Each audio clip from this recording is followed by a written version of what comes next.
Alors, bonjour à tous nos paroissiens et paroissiennes de la mission Bellechasse-Etchemin. Bienvenue à ce nouveau message pastoral. Aujourd'hui, au menu, on vous donne quelques nouvelles de l'équipe missionnaire qui continue ses travaux tout au long de l'hiver. Thomas va nous donner un peu une prise de conscience qu'il y a eu au niveau de cette équipe missionnaire-là avant Noël et qu'on commence de plus en plus à diffuser plus largement là, sur comment on peut fonctionner comme structure paroissiale dans le contexte actuel. Ensuite, l'abbé Alex va donner quelques nouvelles du déconfinement des dernières semaines pour ceux qui ne sont pas complètement à jour. Et il va nous parler aussi du nouveau missel, la nouvelle traduction du missel romain qui commence à circuler dans nos paroisses actuellement. Alors, concernant les nouvelles de l'équipe missionnaire, vous savez que l'équipe missionnaire a presque doublé de nombre. On est rendu presque 45 en ce moment à se réunir, une fois aux 3 semaines environ. La prochaine rencontre est en début mars. Les sujets au menu du jour, on va s'intéresser à qui on doit rejoindre en priorité. Chaque paroisse, Saint-Benoît, Sainte-Cathérie, Sacré-Cœur, vont se demander qui sont les personnes à prioriser dans notre planification stratégique, qu'on doit rejoindre et quels sont les besoins auxquels on peut tenter de répondre, parce qu'on sait que l'Évangile s'enracine toujours dans un besoin, une souffrance, une nécessité, et on va essayer d'être attentif à cette réalité-là. Donc, chaque paroisse va se poser cette question, et on va se demander aussi quelles sont nos dynamiques de conversion. Qu'est-ce qu'on doit changer personnellement et communautairement pour être à la hauteur de cette mission-là, pour être des témoins interpellants. Et par rapport à ça, on va se demander qu'est-ce qu'on doit arrêter, qu'est-ce qui doit changer dans notre pastoral pour être capable de faire du neuf, faire quelque chose qui parle aux gens d'aujourd'hui. Alors voilà pour la prochaine rencontre. Maintenant, je vais laisser la parole à Thomas qui va nous dire qu'est-ce que l'équipe missionnaire a discerné là, avant Noël d'important à entendre. C'est sûr qu'avec la force de l'agir, ça devient plus concret. Mais déjà, juste dans les phases précédentes, du voir, du discerner, il y a des constats qui ont popé, qui ont fait surface et qui nous aident beaucoup à réfléchir comme équipe depuis quelques mois. Et des plus importants, je pense, c'est un constat qui est venu de l'équipe missionnaire, des discussions qu'on avait. Parce qu'on a des beaux projets, on a des belles affaires. Hein. Vous savez ce que c'est? Ces idées-là sont belles quand elles se réalisent. Puis elles se réalisent quand elles sont portées par des gens, quand il y a une responsabilité, quand il y a une équipe, quand il y a du monde qui veulent que ça arrive, puis qui ne veulent pas juste des babines, qui veulent des bottines aussi, qui sont prêts à mettre du temps et de l'énergie pour ça.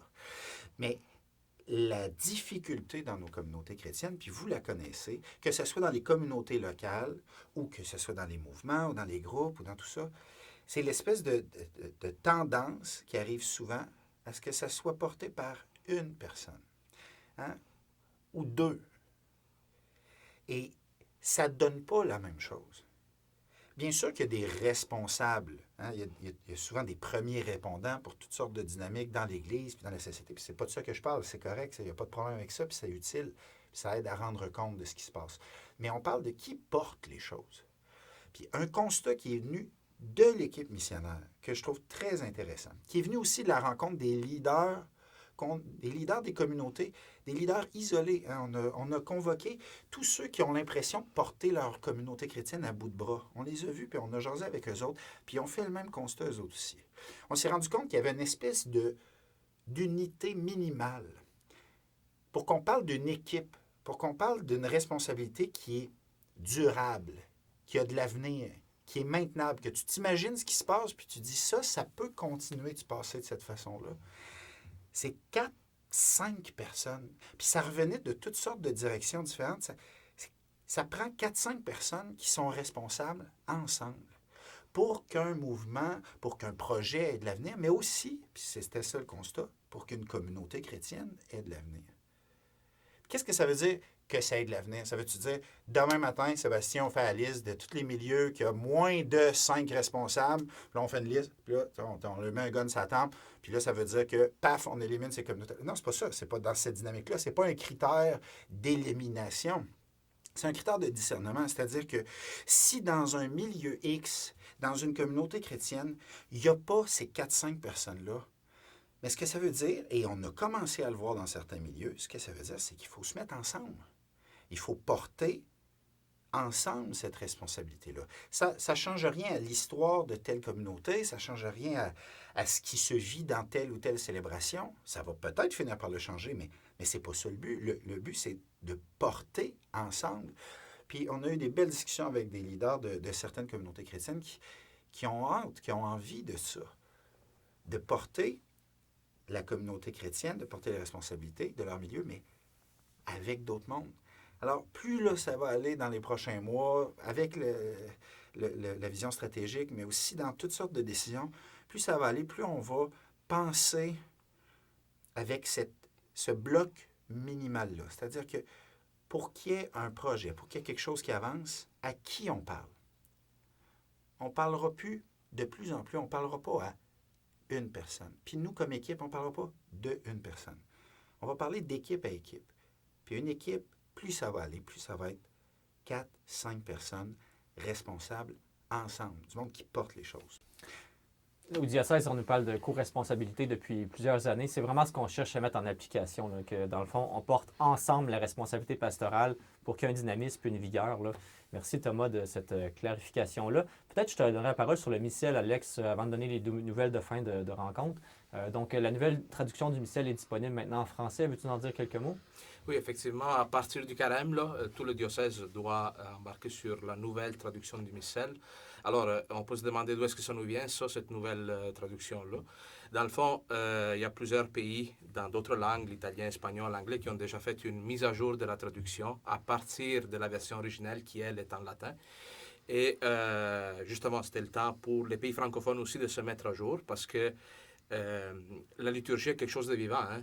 Nous, on pense que c'est quelque chose de figé parce que, bon, depuis plusieurs décennies, on dit toujours un petit peu les mêmes formules, etc. Mais il y a des liturgistes, des personnes qui étudient la liturgie puis les textes originels pour qu'il y ait de plus en plus une grande fidélité au texte original, mais aussi pour que la liturgie dise de manière de plus en plus juste ce que le peuple chrétien veut exprimer dans la célébration liturgique. Là. Alors, il va y avoir quelques formules qui vont changer, qui vont concerner surtout le prêtre, mais il y a quelques formules aussi qui vont concerner l'Assemblée. Alors, ça va prendre quelques temps pour s'ajuster un petit peu, mais ça va être une occasion pour redécouvrir justement cela, ce que je viens de dire, que la liturgie est vivante, puis que de réfléchir aussi, de s'arrêter à un moment donné, puis de méditer un petit peu sur ce qu'on dit pendant la messe, parce que c'est une prière que nous faisons. Tu sais, c'est supposé exprimer ce que nous vivons au moment même où on participe à la célébration liturgique. Et alors voilà, il va y avoir quelques changements auxquels on va s'habituer dans le temps. Puis dernièrement, en fait, il y a eu encore des mises à jour là, continuelles là, au niveau des restrictions. Peux-tu nous dire juste en terminant, là, avec des dates là, où on en est rendu dans tout ça? En quelques mots, comme vous le savez, depuis le 21 février, il n'y a plus de passeport vaccinal qui est exigé à l'entrée des églises pour des célébrations liturgiques.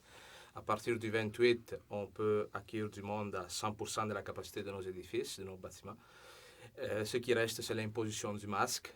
Et pour ce qui concerne des célébrations non liturgiques, des rassemblements plutôt non liturgiques, comme des goûters après les funérailles ou des choses semblables, des réunions, toutes sortes de choses, on attend plus de précisions, fait qu'on vous reviendra là-dessus. Pour l'instant, on garde la communion dans les sièges, là, comme on le faisait pendant le confinement. Ça va rester. Très bien. Merci, messieurs, d'avoir été là aujourd'hui. On salue tout le monde qui nous a écoutés et puis bonne suite à chacun. Au revoir. À la prochaine. À la prochaine.